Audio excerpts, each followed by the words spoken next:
Hey y'all, it's time for another What Sold video. Today I'm going to be going over the sales for 1 week in my online clothing resale business and break down what the listing looked like, what I paid for the item at the thrift store, what it ended up selling for, all that good stuff, and I'll break down my profit for you. I also got a really good question from one of you guys on last week's video, and I'll be addressing that because I commented back to her and I told her basically my answer would be really long, so I would address it in this video. So the question was about how to get more eyes on your posts. So at the end of the video, I'll go over that. So stick around for that if you've been wondering that too. Maybe my input can be helpful.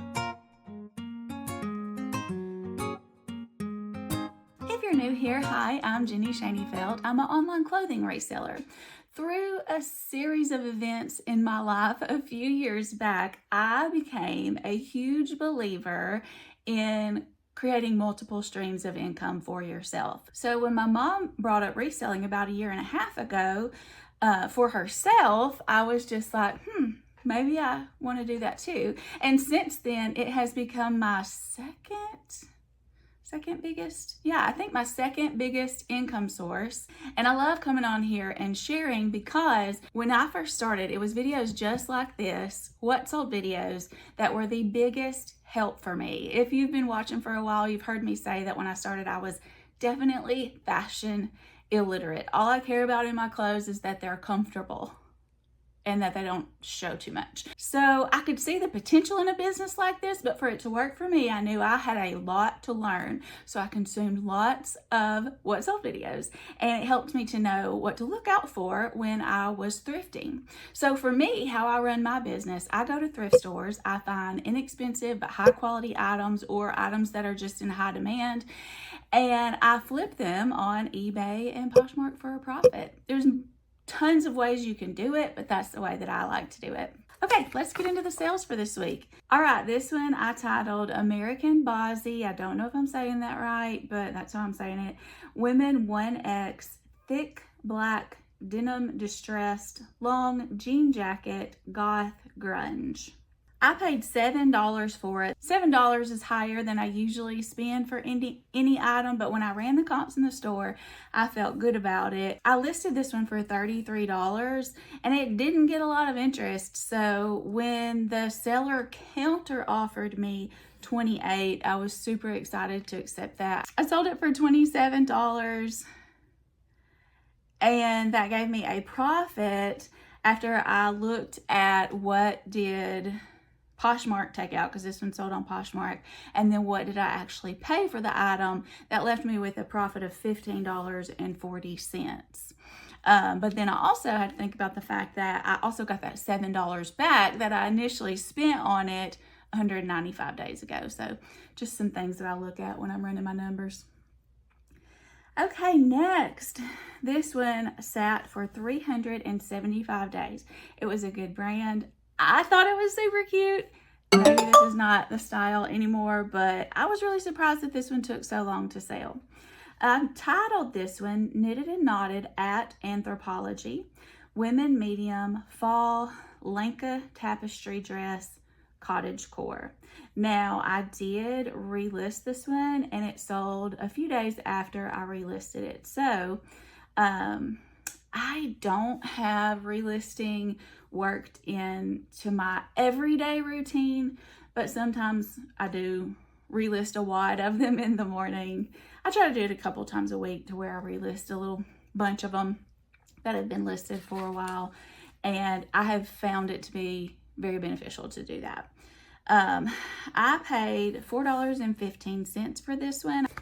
Okay, when I originally listed this one, I listed it for $69 because of what I was seeing with comps, but that didn't go so well. I didn't get a lot of interest on it, so when I relisted it, I did drop the price to $40. I sent someone an offer. The buyer countered $25. I was like, sure, it's been sitting for over a year. Let me get a little bit of profit off of this. And it did leave me with a profit of $16.53. Next, I instantly, when I walked into this little hole-in-the-wall thrift store in my town, my eye instantly went to this bag, and I went zoom, right over to it, and I was excited to see that it was only $6.99. Again, that's a little higher than I normally spend on things, but it was so unique. And when I ran the comps, I couldn't find anything like it online. So I was excited about it. It's a little purse, and it folded up like in the shape of a fortune cookie. Let me just show you. So I titled this Unique Leopard Purse Evening Bag, Wooden Handles, Fortune Cookie. David Jeffrey was the brand. I'll have that tag for you here in a couple of, there it is, David Jeffrey. I listed it for $57, and because it was so unique and there was nothing else like this online anywhere, I knew I could get that if I just held out. But during this week that I'm showing you guys, this was already Thursday, and it was only my third sale of the week. So when the buyer offered me $35, I was like, okay, let's do this. Maybe it'll help get sales rolling. It's still a pretty good profit. My profit was $21.36. It took 125 days to sell. Next, Talbot's white eyelet tunic top, women's extra large, cottage core, ruffle embroidered cotton. This only took 4 days to sell once I actually got it listed. I thought I might keep it for myself, and so it sat in a pile. This is my current pile of stuff that I've got to try on. So it sat in a pile like that for like 6 months, I want to say. And I tried it on, and it just made me look like a marshmallow. So I did list it, and it sold quickly, only 4 days. I paid $3.99 for it. I listed it for $25. The buyer offered $20. That gave me a profit of $13.09. Next, this is one I wished I had tried on, but because of what I saw when I ran comps, I was like, I'm not even going to try it on because I don't want to fall in love with it, because I think I can make some good money with this one. I titled it New with Tags, Baltic Born Gold Velvet Maxi Wrap Dress. Women's extra large, flutter sleeve, boho, Megan was the style name. I don't always put the style name in there, but for stuff like this, like I could almost see like a fall wedding, their bridesmaids wearing this, maybe. This was just such a versatile piece. And so if they're all looking for the same one, I'm thinking they might type in that style name to look for it. So that's why I did put the style name in the title here. But it was just a really, really pretty dress. It only took 11 days to sell. I paid $5 for it. I thought that was a really good buy. I listed it for $69, and the buyer offered $55. That gave me a profit of $41.56. This one was one that I was grateful to have my Mannequin. And for those of you who've asked me about the Mannequin recently, I always have a link to all of my tools that I use in my business in the description of all my YouTube videos. So you can check that out, and it'll send you right to it. I really enjoyed it. For this one, for a wrap dress in particular, if you've ever tried to photograph a wrap dress on a hanger, you know what I'm about to say. You put it on the hanger, and it's much heavier on one side than the other, and the hanger always does this, like at a 45-degree angle. It's really hard to photograph a wrap dress on a hanger. So this one was one I was like, I'm so glad I got this Mannequin. Okay. This is not typically something that I sell, but anytime I see something new in the box, I will run the comps real quickly, especially something like this, because I just had to take a picture, flip the box over, take a picture, flip the box over. I didn't have to lint roll it. I didn't have to steam it. I didn't have to iron it. So the listing was really quick. So it's a water filter. I mean, like, do you really want to see all these pictures? I just took a picture of every side of the box, and I put all the information in the title that I thought someone might type in. So Kenmore refrigerator water filter filtration cartridge, part number, and I listed out the part number. Now, one thing that I did learn is this. When you're doing something like this, you know how like a phone case or water filter, or what else might be a good example? Any replacement part, you're going to have the name brand replacement part, and then you're going to have generic ones that will say fits iPhone or fits Kenmore, you can get in trouble for putting the brand name in the title if it is not the actual brand name product. I paid $2 for this. I listed it for $14.75 and it was on my 15% off weekend sale. And so someone snagged it up at that price, which was $12.54. And that gave me a profit of $7.80. Not huge, but it was an easy listing and it sold in 66 days. Next, Peter Grimm. I talked about Peter Grimm to you guys in the last video. It was a straw hat that I was really surprised took so long to sell, but I learned my lesson about Peter Grimm through that hat and this one, and I was glad to get rid of them. So I will be extra picky about Peter Grimm in the future. What I guess I failed to realize, and I said it in the last video, so I'll do it quickly. I showed you guys a scroll through of the Peter Grimm hats that do sell really, really well, and they're called Peter Grimm cowboy hats, or I think it was called Rambler or Traveler hats. It's in the last video. They sell great, but these and the straw hats, not so much. This one took 345 days to sell. I titled it Peter Grimm Black Felt Hat Carmine Fedora Gold Studded Dimple Crown Adjustable. So I paid $2.99 for this at the Goodwill. I listed it for $33. Someone purchased it as part of a bundle. So there was a 3-item bundle, this one and the next two that I'm going to show you. And I just did the math to figure out like what portion of the bundle's profit went to this and that. And I have a whole process that I go through to figure that out. But so this basically sold for $19.11. And so my profit on this hat was $12.30. I would not pick up a Peter Grimm hat again, I don't think, unless it is in one of those styles that I was telling you about. This was also in the bundle. I titled it Shop Therapy Unisex Large, Extra Large, Hoodie, Patchwork, Boho, Hippie, Drug Rug was a word that I saw in all of the, not all of them, but a lot of this type of, we used to call them potato sack tops. No one was calling it that, so I didn't put that in there. But Drug Rug was in lots of the top selling tops in this style, so I put it in there too. I felt a little weird about it, but I did. It took 165 days to sell. I bought it for $2. I listed it for $29. Again, it was part of the bundle. It sold for $22.17. That gave me a profit of $15.74. This was the last item in the bundle. This was another one that sat in my try-on stack forever, and it sold quickly once I actually did list it. It sold in 9 days. And I titled it Pilcrow at Anthropology, Boho Long Sleeve Button Top, Women's Extra Large, Tavi, I guess was the style name, Fall Floral. Now, if you're seeing these model photos, stock photos basically, I do not put these on eBay. I only put them on Poshmark. I've just heard too many people get in trouble for using them on eBay, so I only do them on Poshmark. I may get in trouble there too. I don't know. We'll see how it goes. I paid $5.79 for it. I listed it for $35. It sold for $26.72. My profit was $15.58. So my total profit on the bundle with the hat, the drug rug, and this shirt here, total profit was $43.62. I don't get a ton of bundle sales, but when I do, it makes me really excited.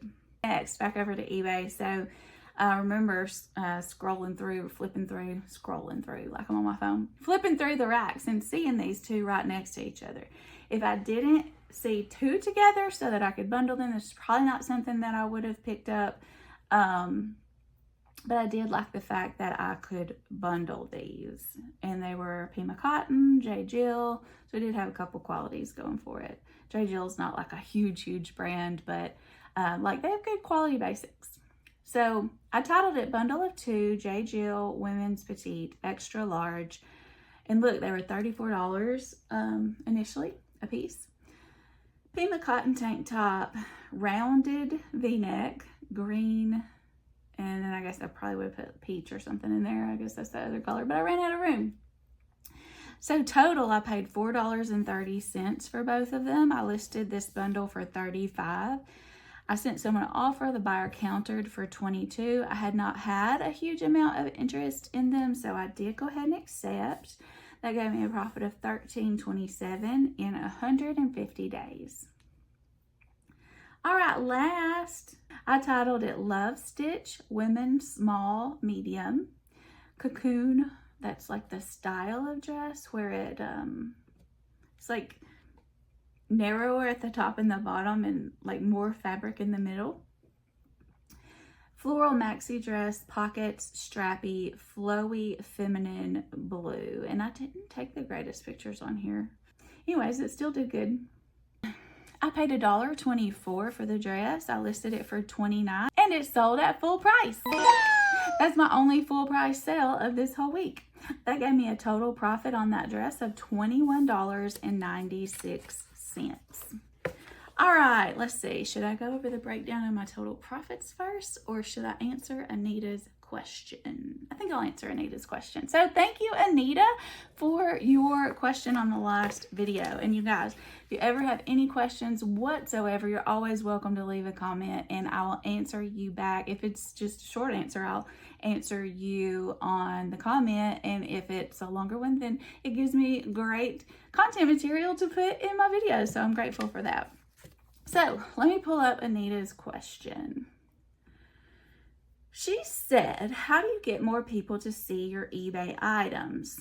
Is it just how it is listed, or do you promote them more? I'm trying, but some of my items have 0 views. Well, first off, I will tell you, I'm in the same boat. I have several items that have 0 views for a long time, and then all of a sudden start getting interest. So I don't think anybody fully knows how eBay's algorithm works. And however eBay's algorithm works, Poshmark is a completely different company, so theirs is a good bit different. But I'm going to speak to what I do know about eBay. And some of the advice that I can give you about that is just like what I think. Because like I said, eBay doesn't put things out there that say, if you want to boost your algorithm, do this and make sure you don't do that. But some of it's just kind of what I've gathered through the years of doing things on the internet. So first of all, it comes down to just, you got to make sure you have great items first, because if no one is searching for that thing, then you're not going to have views. So eBay is not a place where I think many people go to just scroll. I think eBay is more of a place where people are searching and they know exactly what they're looking for, and they come and they type that in. And so if it's not something people are actually looking for, you're not going to get the views. So, but I'm going to assume everybody here is picking great items, and that's not the thing. I made some notes down here, and they're basically chicken scratch, so it may take me a minute to figure out what I'm trying to say. So after that, picking the great item, just because you have a great item and just because you've taken great pictures of it does not mean that it's going to get in front of the right people. So you have to optimize your title. So when I am coming up with my title, I am typing in the words that I think my customer is going to use to search for that type of item. So I'm not going to use that valuable 80 character real estate to put in words like amazing or beautiful or things like that. I need to put the words in that they're going to type in so that eBay says, let me show Jenny's item to this person. And the only way they're going to know to do that is based off of the specifics that you put in. And I believe that the title carries the most weight of how eBay determines who sees what listings.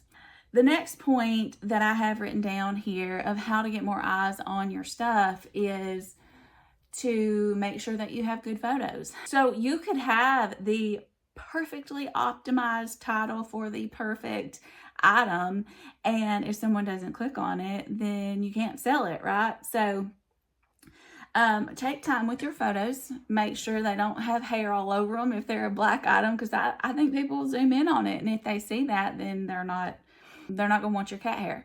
And Danita, I have not seen your closet. I'm not talking about your cat hair. I don't know if she has cat hair, y'all. So no offense to anyone. You know, from the thrift store, you get items in all kinds of conditions. When I first started, I used to spend a huge amount of time steaming everything. And I don't even know the last time I got out my steamer. I do iron stuff sometimes. For me, I think that's faster in most cases. And it's amazing what just a spray bottle of water can do. And I've used all those wrinkle releasing sprays as well. And if the item has a little bit of a smell, I have a wrinkle releaser that I do love that has a clean scent to it that I'll use. But just spraying it with a bottle of water and like stretching it out and then letting it hang dry does a number on the wrinkles. So that saves me a huge amount of time. So that wasn't what you were asking about, but there's your little time saving tip. So high quality photos. Another thing that comes with high quality photos is not necessarily how you are treating your item and making sure that your item is presented well and hanging even on the hanger. But one thing is just so simple that people forget to do is make sure your lens is clean on your phone. And well, I say phone, I use my phone. Do y'all use your phone? I just use my iPhone to take the photos. Your phone lens is so dirty if you do not clean it regularly. It just gets stuff all over it. So I just take it and wipe it off on my clothes, you know, right before I start every photo session. Another thing that a lot of people I've realized don't know is on most phones, if your phone is not focusing quite like you want it to, tap on your screen when you're taking your photo. This is my phone. And on your screen, wherever you want it to focus, if you just tap it, it'll focus there. Did you know that? And then like a black item that I have hanging up right here, sometimes it's really washed out or it's really too dark almost. If you tap it on that black, it'll refocus on the black. And then if it doesn't focus quite like you want it, tap somewhere else and see how it focuses. That is huge. And then another thing that I found is plain backgrounds. The eBay algorithm and the Google algorithm favor plain backgrounds. So on mine, it's not white. I have heard that Google favors white backgrounds. I'm not necessarily working on that right now, but if I ever did repaint this wall, I might paint it white. I don't know, but definitely a plain background. It makes it look cleaner. So if you don't have an area where you can hang it or lay it that is white, you can do a sheet. My area, like my filter that I just showed you guys today, and my hat, I think it was, yeah. I actually have 2 squares of the paper that I wrap my items in when I ship them. I have one laying down on the floor and one taped to the wall. So it's like an L of paper. And so my items that, I guess it's probably 2 feet by 2 feet, maybe not even that big. But my items that fit in that area that I can't hang up, that's where they get photographed. Super, super simple setup.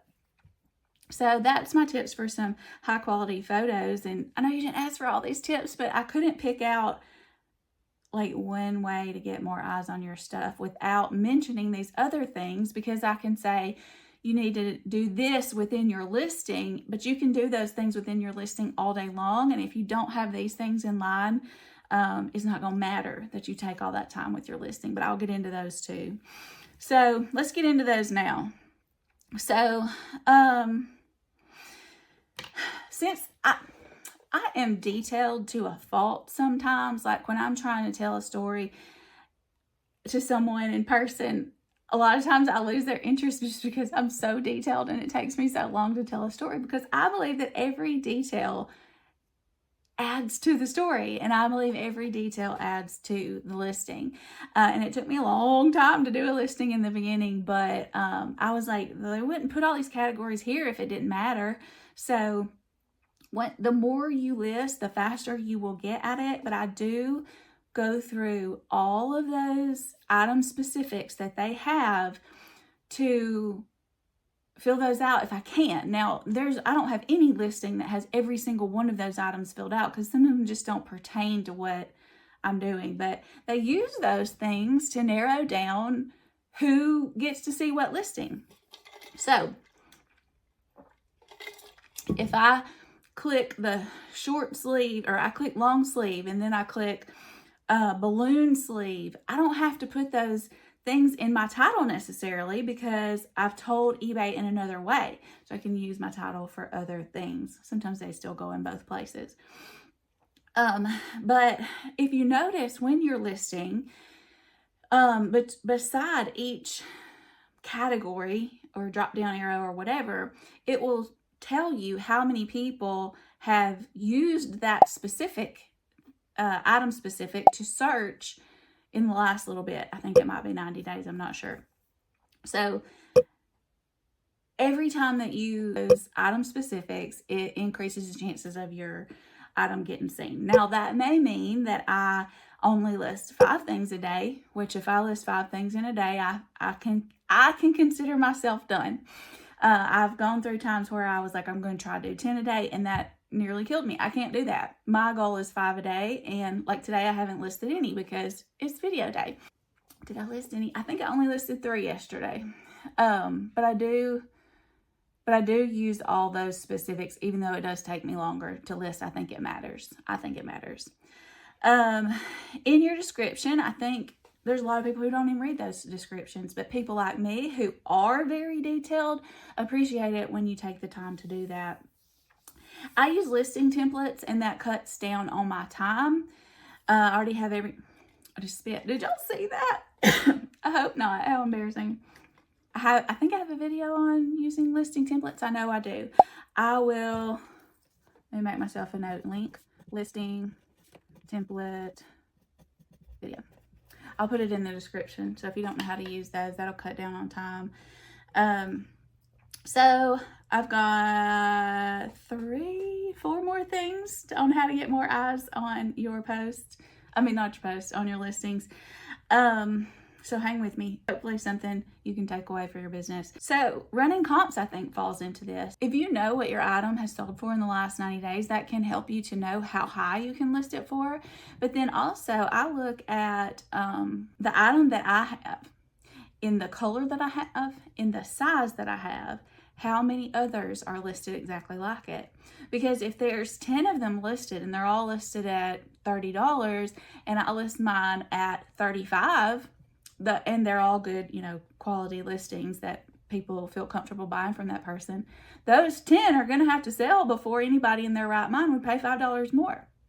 So sometimes you can just drop your price down $1 and it makes your items sell so much faster, and it gets more views because the buyer can actually filter based off of price. So if they're looking at the lowest price first, and I am definitely not saying that I always price as the lowest. I do not.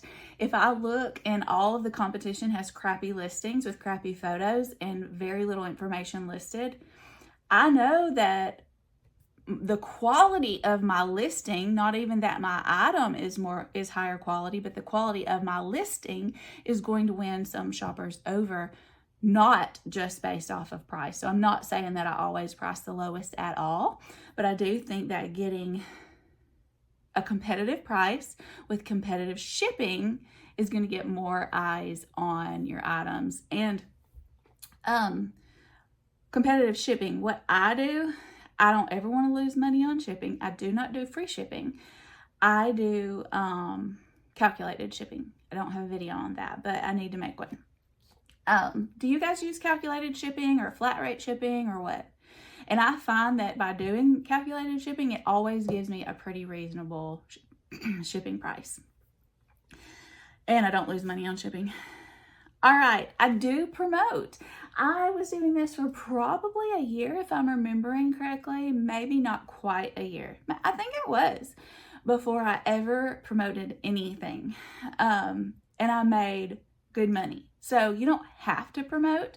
Basically, if you're promoting your listing, eBay will show your listing to more people. So basically they're bumping it up in the algorithm. If you have that item listed as to be promoted, as of right now, it can still sell not promoted. So if they click on your regular listing, you don't owe eBay anything extra. But if they click on your promoted listing, then you have to pay eBay when it sells an extra percentage of, like, it adds a little bit more to the platform fee basically. And you get to choose what percentage you promote at. So when I first started, I did it at 2%, and it was like, for instance, those two J. Jill tank tops this week sold off of promoted listing. It sold at $22, and I had to pay an extra 87 cents. So if I can pay a little bit more to get more sales, I'm good with that because my profit overall is higher, right? And this was at 3%. So now I've bumped them up to 3% promoted listings. I may try 4. I don't know. We'll see where that goes. But I have seen a little bit of an increase since promoting my listings. I do think it's worth it. And I do promote everything unless it's something that I know will sell, and it will sell fast, and there's maybe not any more of them listed online. But almost every listing I do promote when I initially list it, and it stays promoted. Okay, another thing that I have realized is true that other resellers have said in their videos is that it does matter how consistently you list. And I just told you guys, I do not list every single day.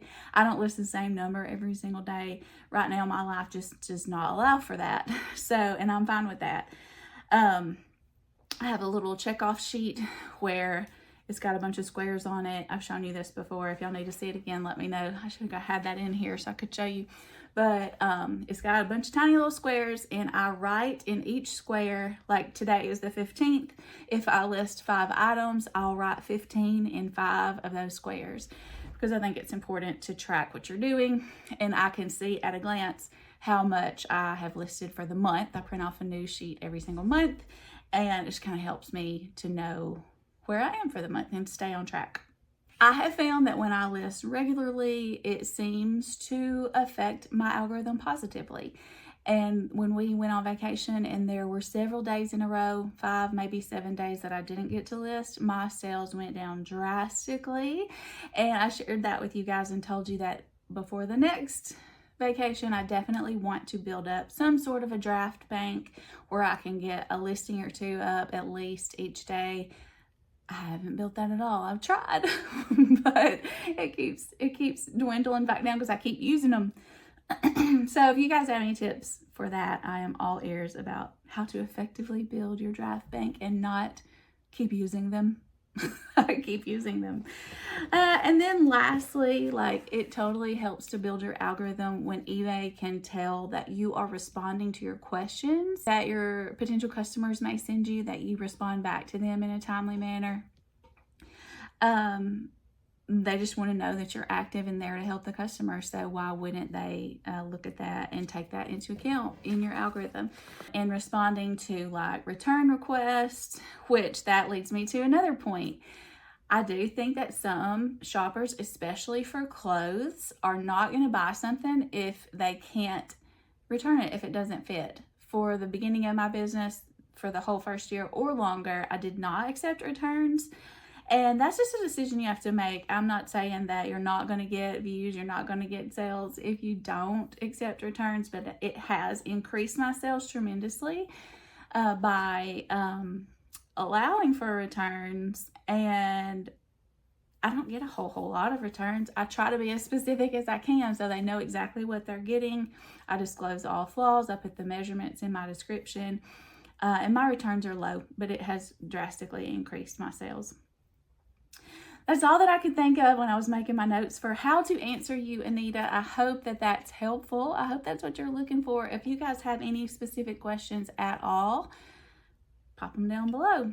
All right, so last part of this video that I always do in my What Sold videos is just break down the week's worth of profit. So I'm gonna do this quickly because this video is getting long. So I had 11 total sales in this week of sales, and 6 were on eBay, 5 were on Poshmark. The total amount that my customers paid for the item plus the shipping was $357.88.